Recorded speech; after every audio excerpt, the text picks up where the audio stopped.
मर्द की कमाई पर सबसे ज़्यादा हक किसका होता है? एक आलिम दीन के पास एक शख्स जाता है और वो ये सवाल पूछता है और वो आगे से इतना खूबसूरत अंदाज में मिसाल देकर वो आगे से जवाब देते हैं, वो मैं आपके साथ अभी शेयर करता हूँ। वो आगे से कहते हैं कि अगर एक मर्द के पास अपने घर वालों को खिलाने के लिए सिर्फ़ एक ही वक्त का खाना है ना, और उसके घर में उस वक्त जो है वो उसकी माँ भी भूखी है, उसका बाप भी भूखा है, उसकी बहन भी भूखी है, उसका भाई भी भूखा है और उसकी बेटी भी भूखी है और उसका बेटा भी भूखा है। ये उस घर में मौजूद हैं, लेकिन एक वक्त का खाना है, तो वो किसको खिलाए? और साथ में उसकी बीवी भी भूखी है। तो वो आगे से कहते हैं कि वो एक वक्त का जो खाना है वो सिर्फ़ और सिर्फ अपनी बीवी को देना वाजिब होगा उसके लिए। क्यों? क्योंकि उस खाने के ऊपर सब लोगों की निस्बत जो है वो बीवी का हक ज़्यादा है।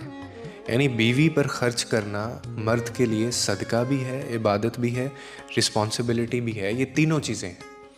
क्यों? अब मैं आपको रीज़न बताता हूँ। क्योंकि ये वो रिश्ता है, मैंने आगे भी कहा है, जो खून नहीं है आपका, लेकिन वफ़ा इसमें देखें कितनी है। माँ, बाप, भाई या जो बहन होते हैं, ये आपका अपना खून है, मगर बीवी वो रिश्ता है जो तुम्हारी किस्मत में लिख कर तुम्हारे नसीब से तुम्हें मिलती है, और फिर वो तुम्हारी हर थकन, हर दर्द और हर परेशानी को बांटती भी है। उसके दिल में तुम्हारे लिए दुआ भी होती है, तुम्हारी राह में कुर्बानी भी होती है।